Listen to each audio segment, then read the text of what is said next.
quite an honor, and an honor to be able to kick off a launch party for her new book. I had prepared a poem for Kate. I didn't get a chance to finish it. The phone kept ringing.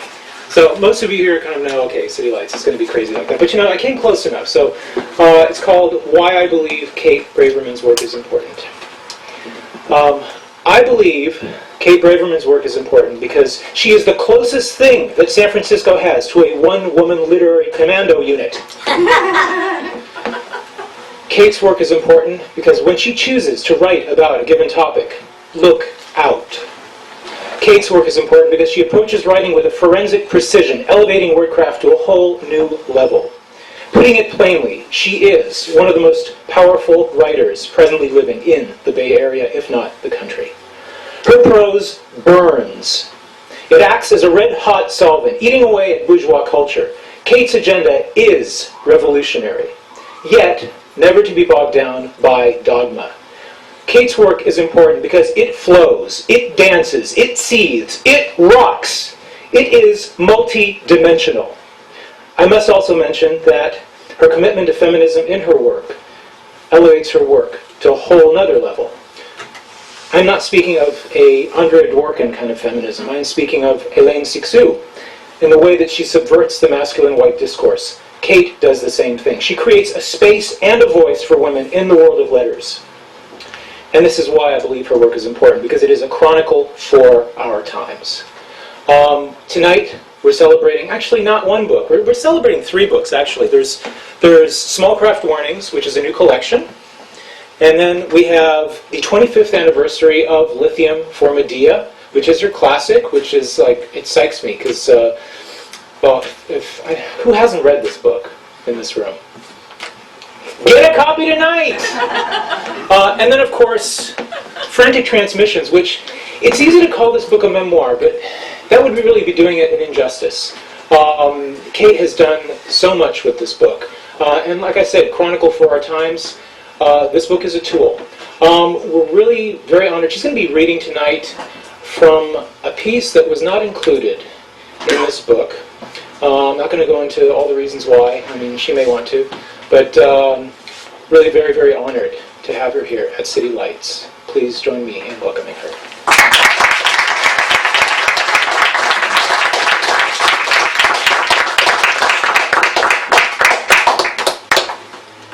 Greetings. Good evening. I want to thank you all for joining me to celebrate the publication of Frantic Transmissions to and from Los Angeles, an accidental memoir, a post-historical, post-gonzo work of creative nonfiction written entirely by me, a woman who has been engaged in acts of alchemy for over 30 years. I do not need to utilize any form of artifice or prevarication. Prevarication? That's right. Prevarication to write about drug addiction, recovery, relapse, sexual excess, madness, criminality, love, or any of the limitless experiences from which art emerges. I want to thank City Lights, and particularly Peter Marabellis, who is one of my dearest friends. And ordinarily, protocol would dictate that I read from the book at this time. I hope that you will read Frantic Transmissions in its entirety. If you are not familiar with my work, Frantic Transmissions is a wonderful place to begin, as it is a compendium of everything I do: fiction, essays, poetry, black comedy, improvisation, floors, windows, whatever. In the spirit of exploration and spontaneity that spawns City Lights, I want to take you further. The work I will read tonight is of a piece with the book you will soon hold in your own hands. And if you happen to hold Small Craft Warnings, those are the last copies on earth.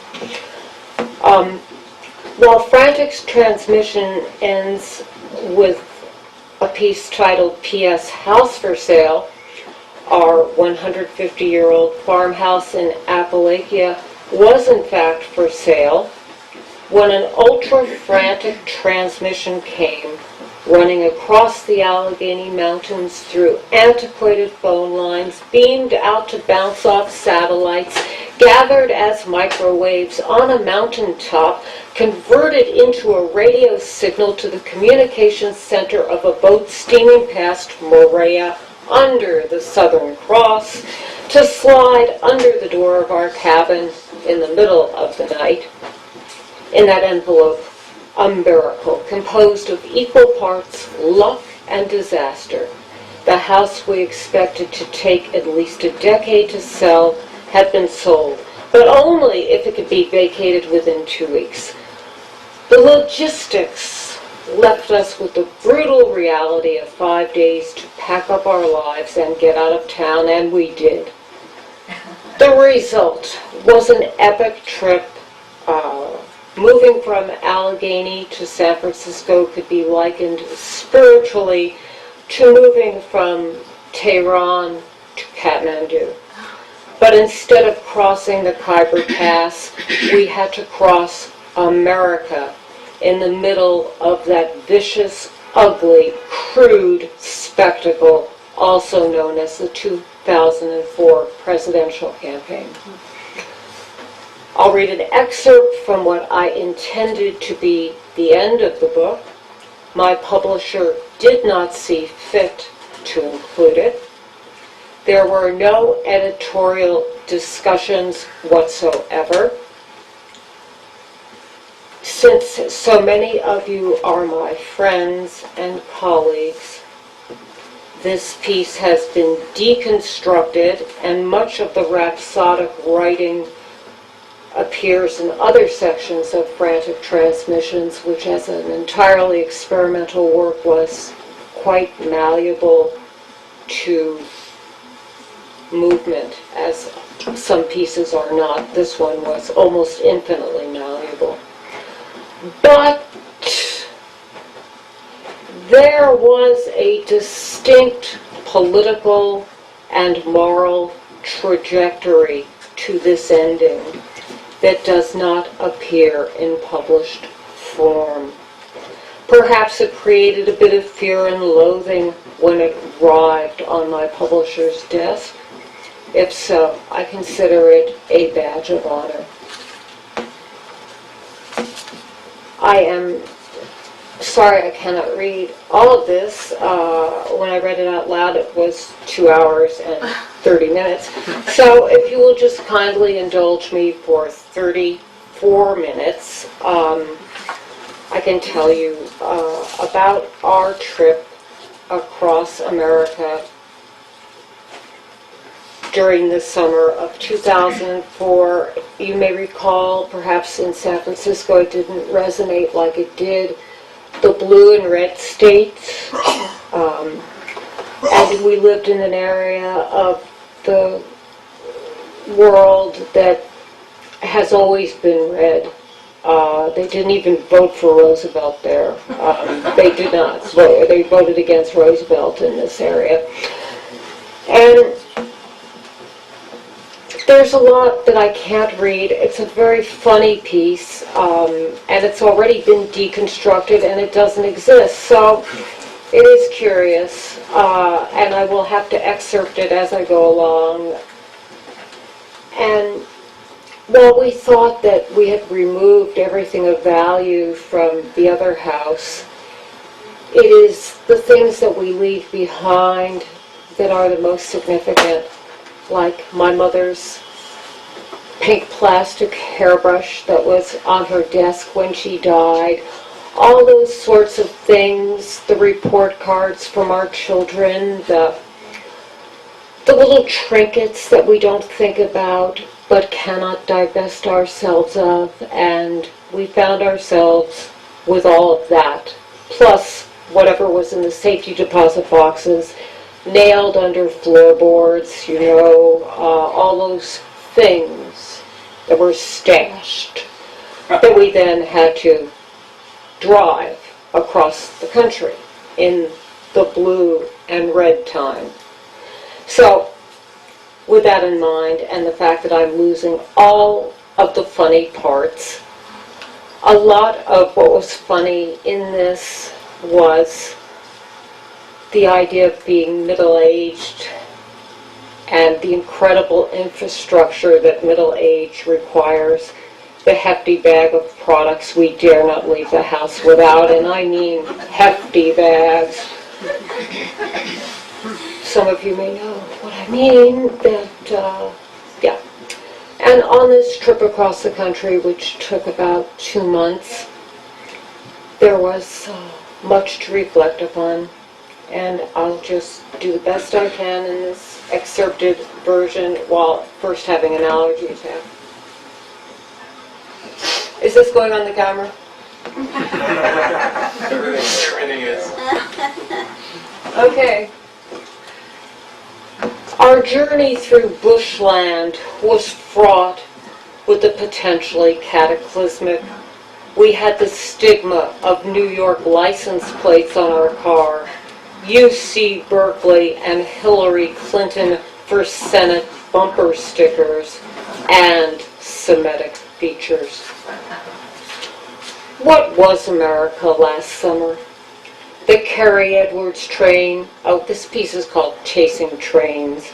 And one other thing I'd like to say, did the Hillary Clinton campaign make any news in San Francisco? I guess not. Did you ever see the sign that said, "Not here, not now, not ever"? That was at the next to us. That was the farm next door. What was America last summer? The Carrie Edwards train we missed by hours in Ohio, Missouri, Kansas, Colorado, and Nevada, passing villages between plateaus of cottonwoods. Everything seemed like a fading tattoo, the hazy distillation of possibility gathered from gutters of honky-tonks, ranch houses, dirt road shacks with children and chickens picking through trash. I thought of Chagall's peasant Jews with shabby overcoats and cobalt violins, his women on bridges, lips promising to taste of blueberries and onions.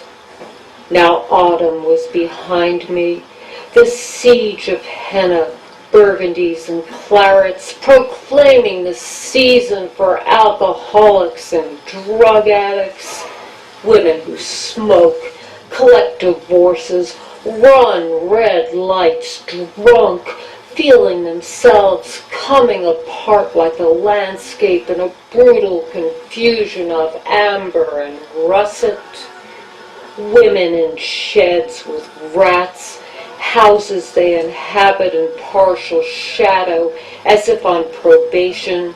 They have bandages where they once had mouths. Circumstance knocked their teeth out.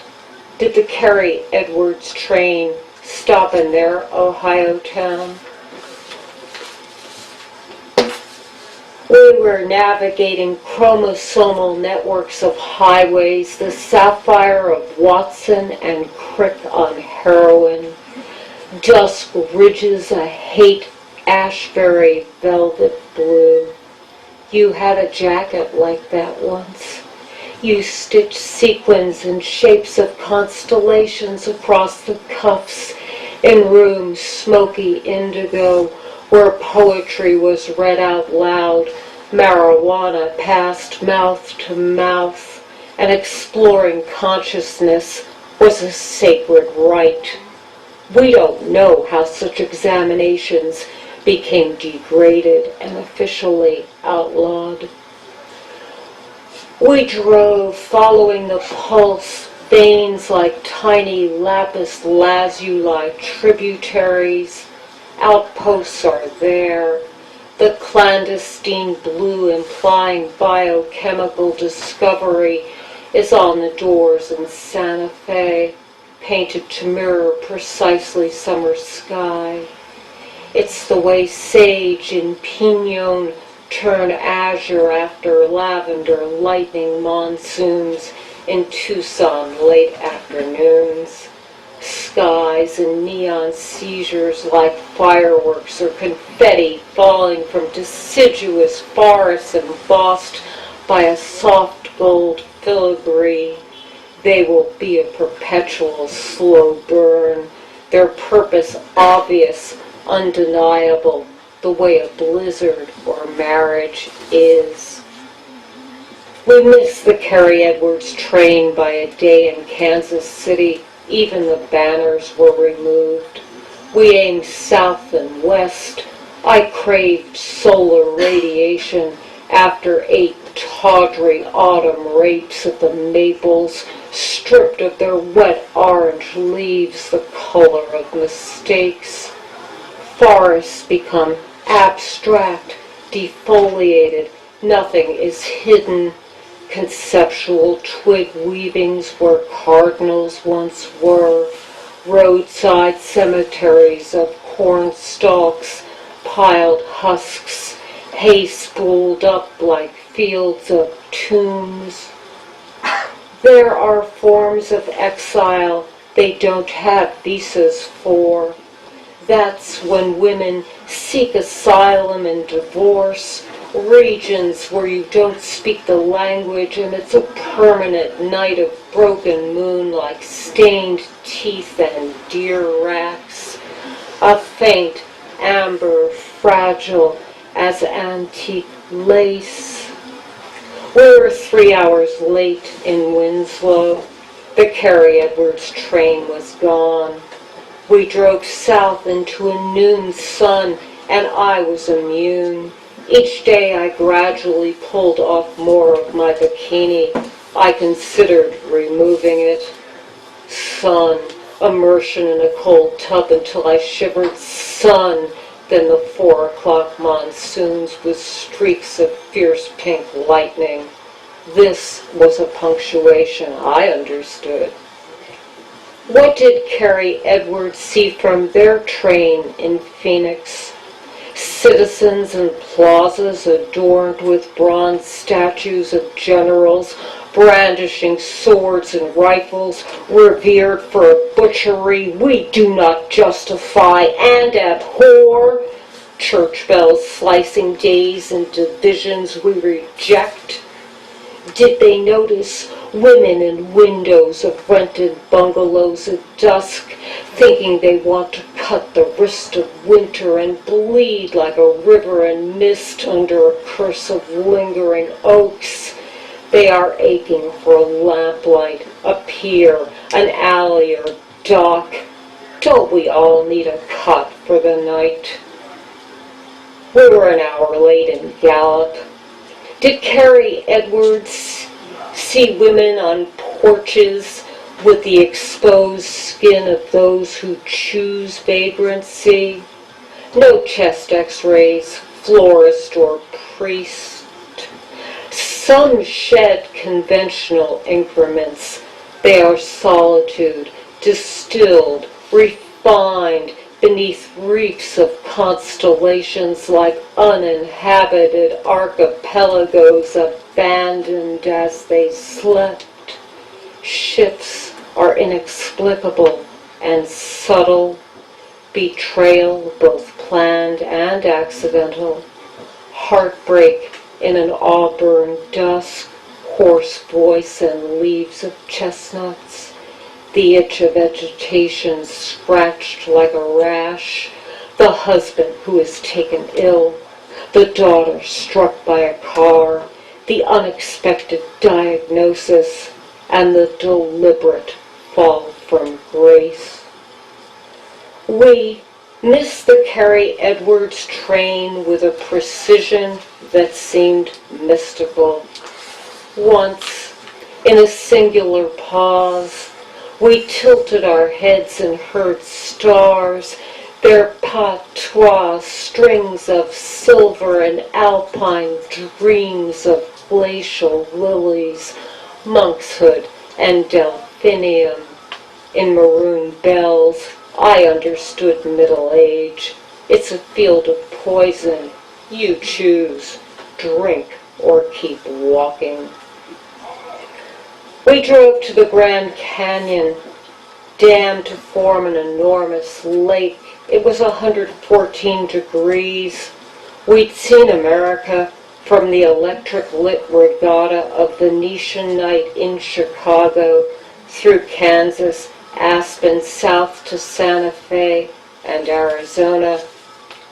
Now I was standing in line for our houseboat rental. It came to me, an inspiration. I will do this trip naked, I told my husband.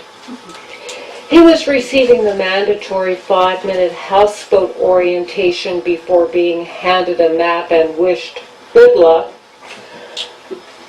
He was being shown the emergency radio, steering, engine, electrical systems, anchoring techniques, all imparted by a teenager who admitted this was his first day on the job. It occurred to me, we often place our lives in the hands of incompetent strangers. The 15-year-old who told me to jump from my jet skis in the chop of a Puerto Vallarta beach hit my head, requiring 30 stitches. The boys on a catamaran in Jamaica, stoned and drunk on rum and reggae, who assured my husband they had him covered, then turned to the sails. He broke 3 ribs and punctured a lung. Taxi drivers arguing with wives and business associates on cell phones.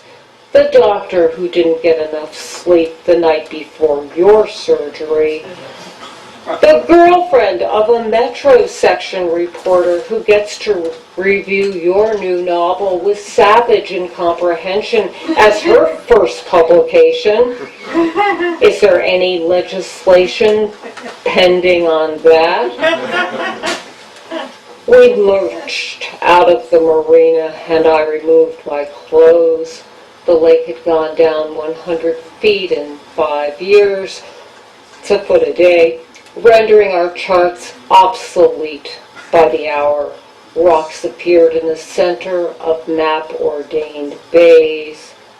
I climbed to the top deck and arranged myself for maximum sun exposure, symbolically burning my bridges, erasing the Allegheny Mountains, my body merging with the burnt umber ridges of rock, shore and anatomy, cliffs radiation scarred, chiseled with a kind of text across billion-year-old mesas of magenta and terracotta. Thoughts passed like stray clouds or hawks. I knew what Cleopatra mused on her Nile barge, what Eleanor of Aquitaine considered as she rode bare-breasted halfway to Damascus in the conquest. It's simple. When wind howls, caves are formed. This is how history talks. Did we miss the presidential trains in Kingman and Flagstaff while lightning fell gaudy and broken like remains from an obscure offering to an obsolete deity in deserted fields of fireweed and columbine? Did they see us, disguised in crevices, a flickering, frail spasm like an aneurysm? We've been tear-gassed, beaten on college streets, dragged handcuffed by our hair. We possess an architecture of equations no administration will resolve. In 10th grade, I accompanied a friend to Mexico for an abortion. Such procedures were illegal in California then. I remember Susie screaming in the room above a cantina, a mattress without a sheet on the floor. A man who said he was a doctor wore a dirty shirt with rows of gold bugles. I heard Susie above the jukebox downstairs and walked Tijuana streets alone, picking up paper flowers, the glaring crimson of stigmata, and rings with stones like children's pried-out eyes. Susie was quiet on the Greyhound back to Los Angeles. She moaned as she bled to death on layers of newspaper I gathered in a panic. The bus driver said, "Just leave her. Get off. Disappear. It's a bad dream. Forget it. Go home." I didn't think much about it then. Mexico was a terrible place. Everyone knew that. It's where older boys went to buy sex from prostitutes and watch women engage in intercourse with donkeys. When I told my guidance counselor I wanted to learn Spanish rather than German or French, he demanded an explanation for this aberrant desire. "It's so close," I said, "geographically. I could talk to the people." "The people?" he repeated. "The people? You mean maids and fry cooks? Are you planning to be a maid?" I hadn't read Paz or Garcia Marquez yet, and it was the year of the fear of spiders and the lacquer of our beehives, the year of geometry and girdles. I tried to conform, but finally ripped mine off and threw it away. It was too difficult to breathe during mandatory unannounced nuclear fallout air raid drills, when we dropped to the floor on cue, hid under our desks, arms encircling our heads as if our limbs would serve as radiation shields. In between, I was searching for insects in my hair, egg sacs that might issue forth infants to devour me as I slept. I failed the dress code. I was ordered to kneel before the principal. They were right. My skirt did not touch the floor. I had thrown my girdle away. Then I read Howl. I listened to Mr. Tambourine Man. A few months I ran away. I spent 8 years in Berkeley, but America is a difficult country to run away from. Now I was naked, caressed by rain, lake, streaking stars and mud. Everything on the boat broke. Storms ripped out our anchors, and my husband stood all night with a flashlight watching the one rope he tied to a boulder, the single strand holding us. The emergency radio channel was an unremitting SOS in a global variety of accents. "Help! We are lost! Help! We are stranded! Help! We have no lights! We have no food!" I thought, aren't we all somehow lost and stranded without illumination or steering, evaluating navigational charts we don't understand? Aren't we all drifting treacherous waters on temporary journeys? Do we actually know what port we'll arrive in or how long we'll stay? Will they change the hierarchies and gods while we are on vacation? When we chanced to pass another boat, I remained naked, my skin the bronze of canyon rims. I was merging into another before codified rules of order, morality, and dress codes. "What if they call the police?" my husband asked, computing our now randomly packed contraband into categories of misdemeanor and felony. "I think we're in Utah." "We'll say we're French tourists," I replied. My husband did not look serene. He was born in a derelict Rust Belt adjacent town in the conservative stronghold of northwest Pennsylvania, where they didn't even vote for Roosevelt. He has a uniquely American story, and perhaps I might tell a bit of it. Or not.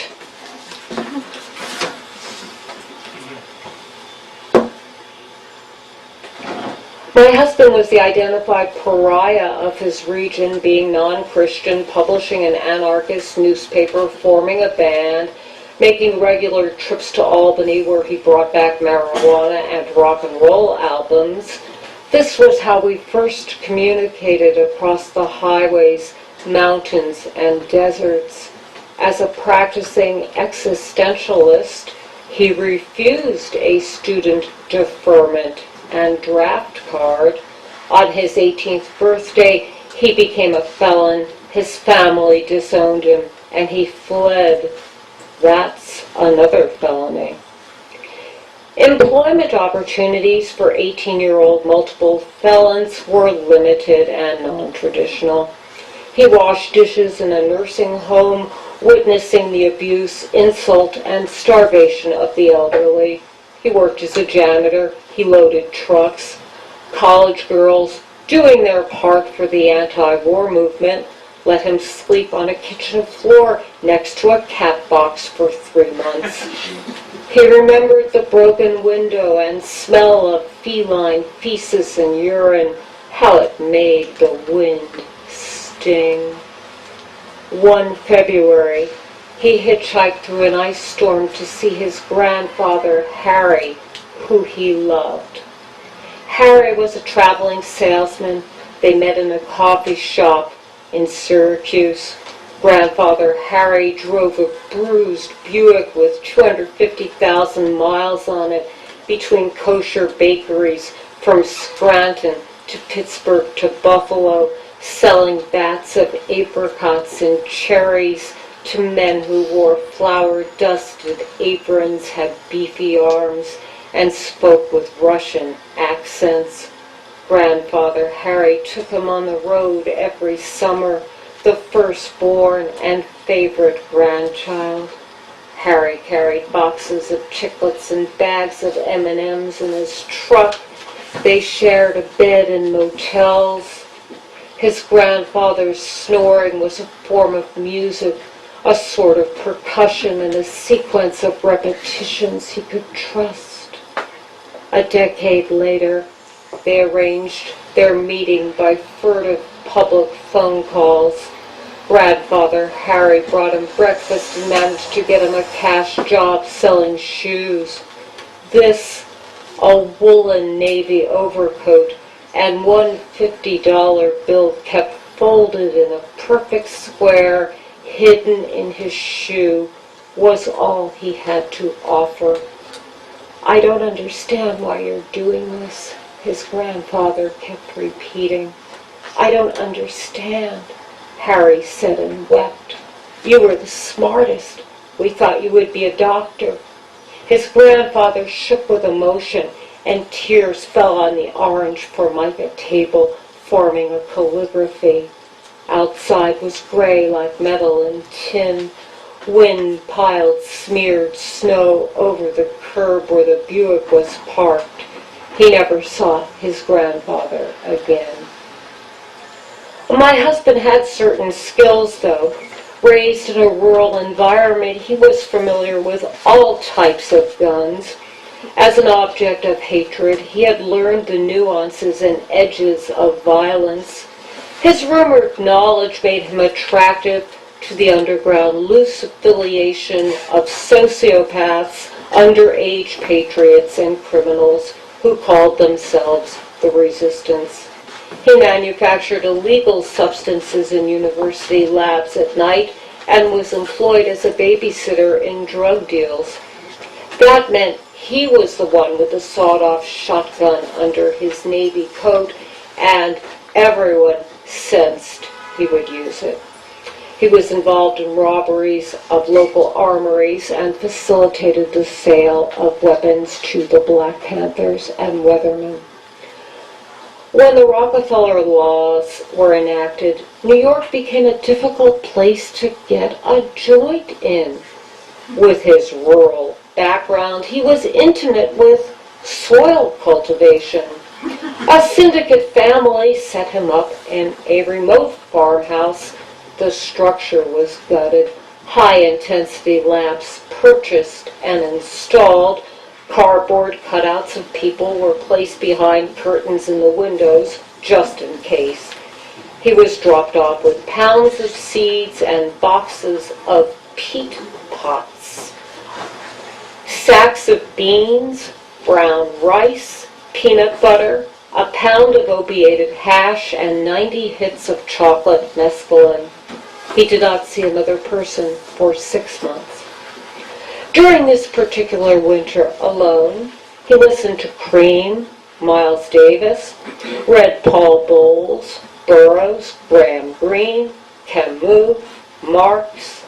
The marijuana plants grew like frail infants in nutritionally enhanced dirt rows beneath fluorescent Swedish mock blue suns. My not-yet husband developed disciplines for structuring his nights and weeks. He composed on his guitar, did Tai Chi, and took rifle practice off the back porch.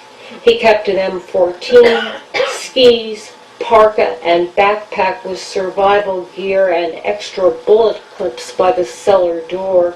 He timed how long it took him to suit up and glide into the forest, 2 to 5 minutes. He planned to ski to Canada. He did not plan to be arrested. It was the winter of the Arab oil embargo, and the downstairs was just above freezing. What had been the second story was tropical with fierce electric heat and vegetation. It was like Thailand in winter, and he spent days naked, wearing only a .45 in a shoulder holster and a bayonet strapped to his ankle. In April, representatives from the Syracuse-based venture capital team returned. The marijuana was pronounced as poor quality. Payments were demanded, and he found himself running down the MTA tracks where he was shot. He pulled the bullet out himself with minor assistance from a nursing student, moonlighting for the cause. He was permitted a pallet in a cement basement where he recovered slowly, acquiring ague in the process. Ague is a disease not often seen in modern America, having been common in Northern European dungeons during the Middle Ages. Of course, we all have scars, residues from wounds, surgeries, accidents, dog bites, abrupt severings, and brutal disappointments. We carry our bad childhoods with us, the compendium of insult, neglect, cruelty, narcissistic, addictive, and obsessional deformations passed on to us like genetic heirlooms. Now, anchored on the Colorado River, we crossed the sandy shore at dusk, glancing at our temporary indentations. Such are the hieroglyphics of humans, passing patterns and elements that will remain when we are gone.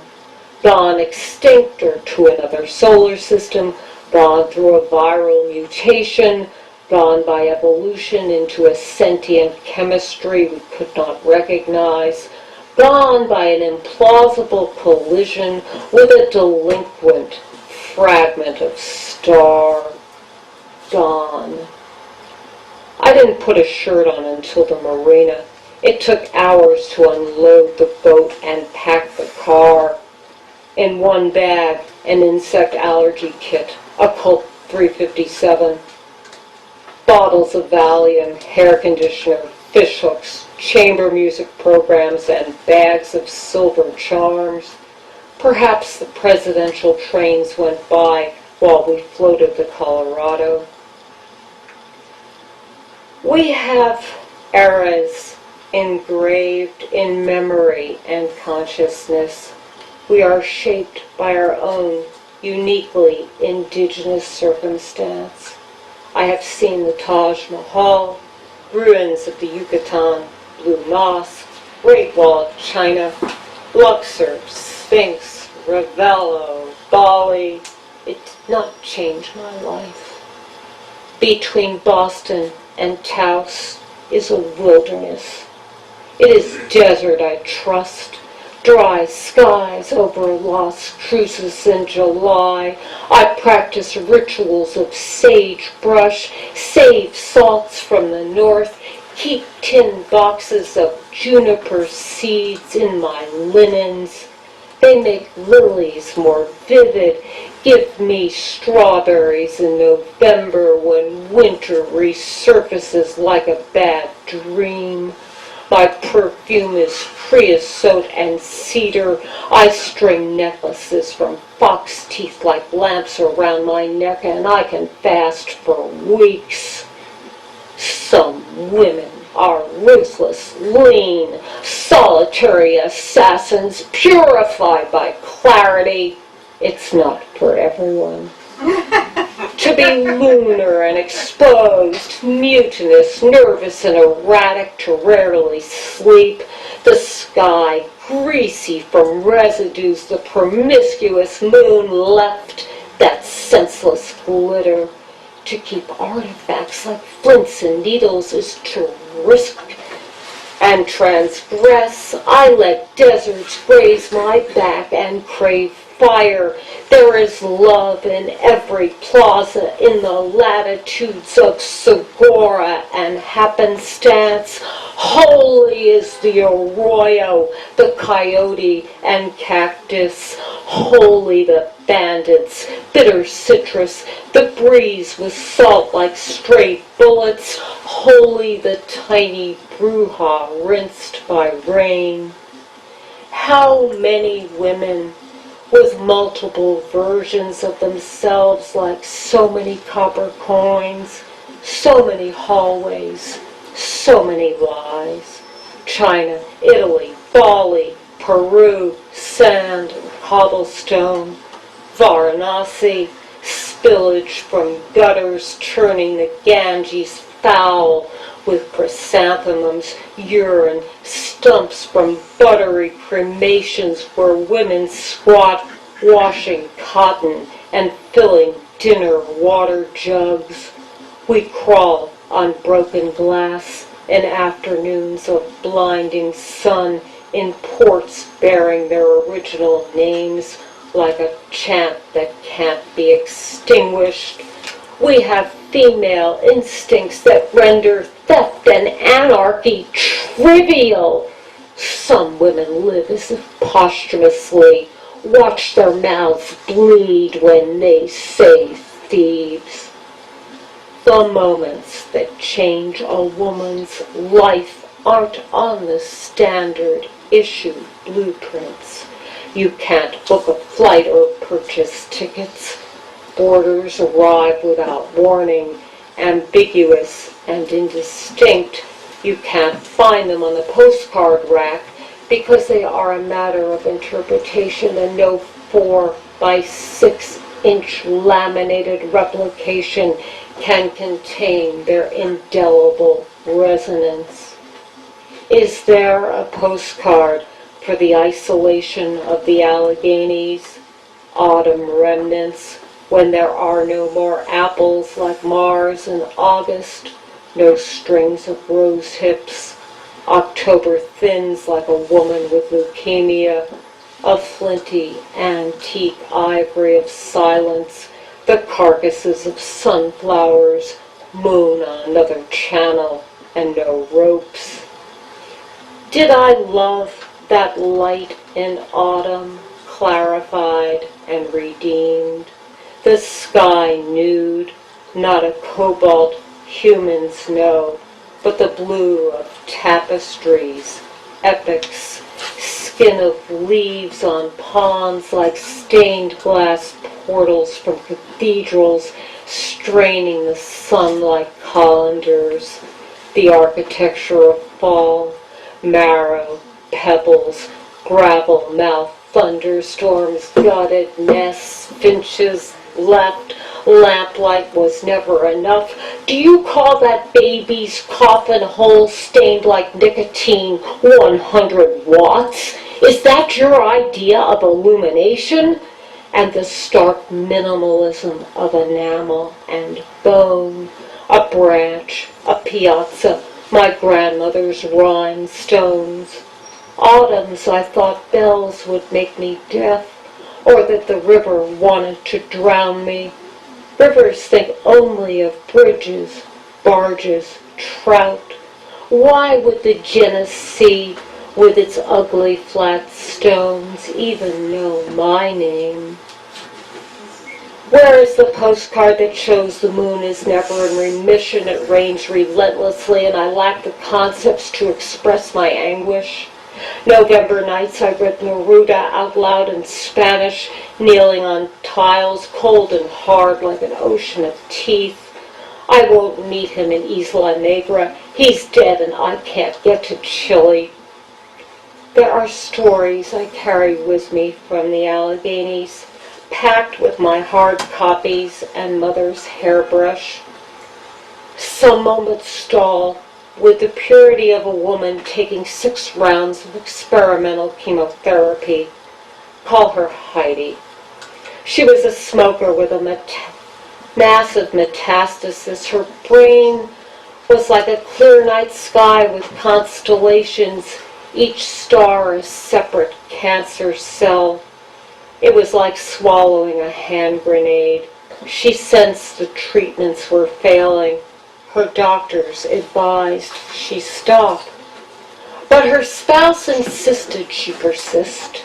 He liked to watch her vomit. It fed him. She had long been his lure, how he cast into the village famished for conversation. Heidi possessed wit and charm in 7 languages. He watched her hair fall out and found that reassuring. He had a reason to call the grandchildren. He reported her new wigs. Neighbors brought cookies on trays, berries in baskets with ribbons. He finally had a reason to live and something to talk about.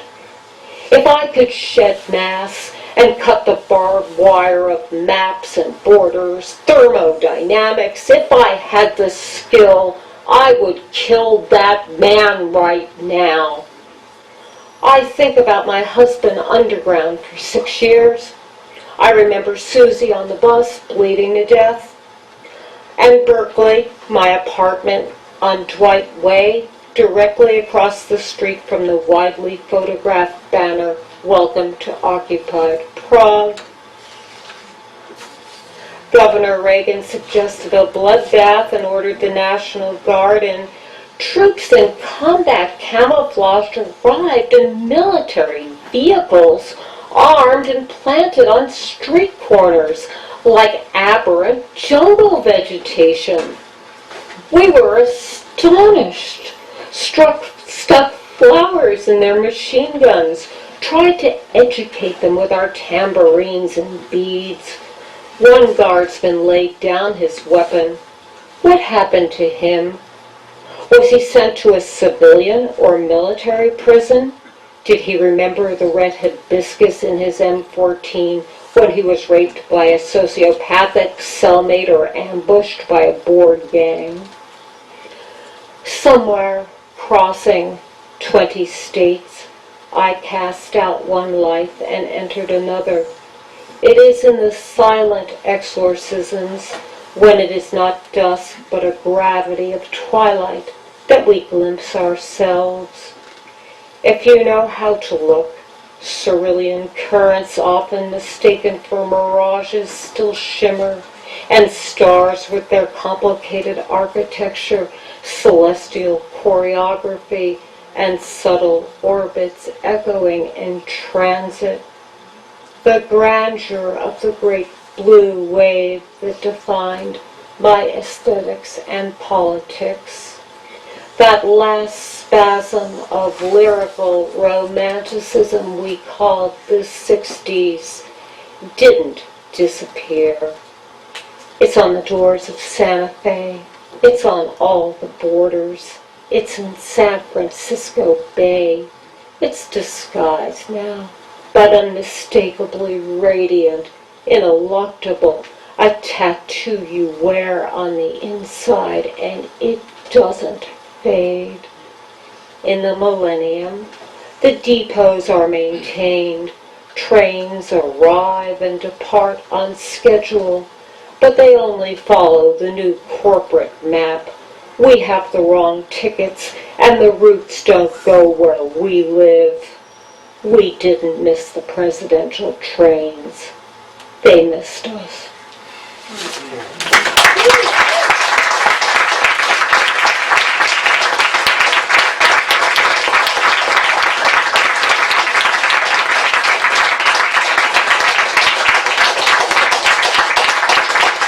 And I think that, like you have this echo of what I had intended the book to be, just that you would carry with you in this personally transmitted format, the trajectory that I had intended this book to have.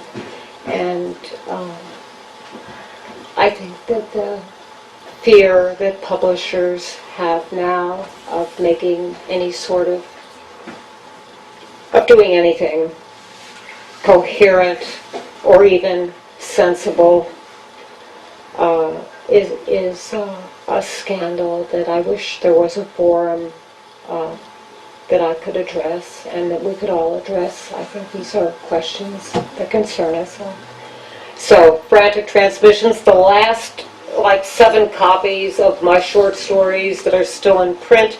Lithium for Medea, that is coming out in French in Paris in April and Turkey in May, and has been on the required reading list for many years in colleges since I wrote it 25 years ago. And I do have a profile of the Kate Braverman reader. I've gathered this from my website, www.katebraverman.com, on which my whole life is posted, I think, including my DNA and report cards and videos. There are videos on there as well. And so the average, I have gathered a profile of the Kate Braverman reader, and that you read Lithium for Medea or Palm Latitudes or Small Craft Warnings, and it changed your life, and you loaned it to someone, and it still changed your life, and so you've written to me to tell me that 10 years later or something. But in point of fact, this is a well-kept secret, but 3 of my novels are in print by 7 Stories.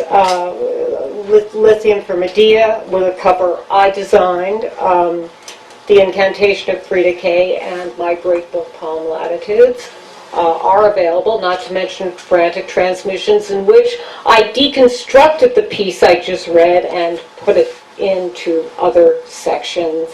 But this is how I intended it to be. Thank you.